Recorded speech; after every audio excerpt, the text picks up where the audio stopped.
ورحمة الله وبركاته. نحمده ونصلي على رسوله الكريم. أما بعد، أعوذ بالله من الشيطان الرجيم. بسم الله الرحمن الرحيم. وما أرسلناك إلا رحمة للعالمين.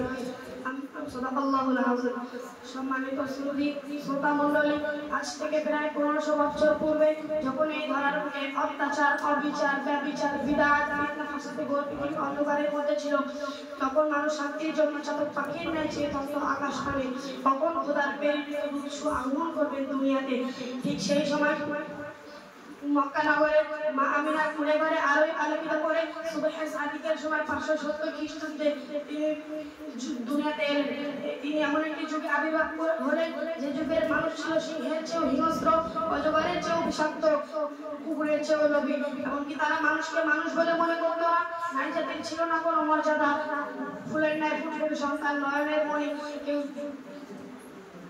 দাফন করতো অন্ধকার গর্ভে। সে কি অমানুষিক অত্যাচার, অবিচার। সেই সময় নিপীড়িত, লাঞ্ছিত, বঞ্চিত, অপমানিত, দুর্বল মানুষের পাশে দাঁড়িয়ে তিনি শান্তি ফিরিয়ে আনলেন। এমনকি তিনি 63 বছর জীবনে কখনো মিথ্যে কথা বলেননি। তার কথা ছিল নম্র ভদ্র কামালা, এবং তার জীবন ছিল ঝর্ণার চেয়ে পরিষ্কার, সূর্যের চেয়ে উজ্জ্বল।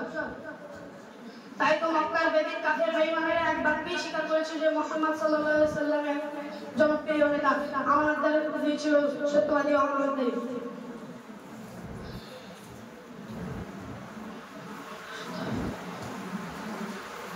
আমরা যদি হযরত মুহাম্মদ সাল্লাল্লাহু আমরা যদি বিশ্বনবীর আদর্শিত হতে পারি, তাহলে আমাদের জীবন সুসম্মান সম্মানিত হতে পারবে।